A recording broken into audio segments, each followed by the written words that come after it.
Madam order please. Sir వస్తారు. ఎవరో sir వస్తారంట.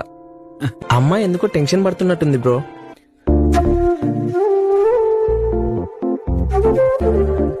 Madam please. నేను ఆర్డర్ చేయలేదే. కాఫీ షాప్ వచ్చి టెన్షన్ పడతారేంటి? హ్యాబిట్. Don't act smart. నీ పన్ను చూసుకో. పాపం ఫీల్ అయ్యాడేమో. Excuse me, I'm sorry. Actually నాకు ఇప్పుడు పెళ్లి చూపులు. మ్యాచ్ కి సార్ రాలేదా ఇంకా? నాకు పెళ్లి చూపులు ఫస్ట్ టైం. సో రిహార్సల్స్ చేసుకుందామని త్వరగా వచ్చా. దేనికి మేడం? మీ అబ్బాయిలకి ఏంటండి పదాలతో పందిరి వేసేస్తారు, కానీ మా అమ్మాయిలకి అలా కాదు కదా.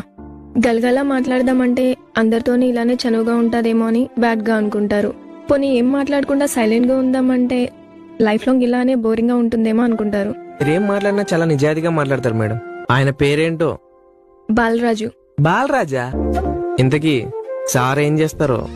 టీసీఎస్ లో హెచ్ఆర్ మేనేజర్. నెలకి ఎంత ఖర్చు పెట్టినా మిగిలిపోయేంత సంపాదిస్తారు. అబ్బో, నాతో ఇంతలా మాట్లాడిస్తున్నారు. సడన్ గా ఆయన వచ్చి చూస్తే ఏమనుకోరా? మొదటి చూపులోని మిస్అండర్స్టాండ్ చేసుకొని క్యారెక్టర్ డిఫైన్ చేసేవాడైతే నాకు అస్సలొద్దు. నేనే నో చెప్పేస్తా. పాప పద్ధతిగానే ఉంది. నీ గర్ల్ ఫ్రెండ్? ఒకప్పుడు ఉండేది, మరిప్పుడు వేరే వాడుతోంది. ఇంతకీ తన పేరేంటి?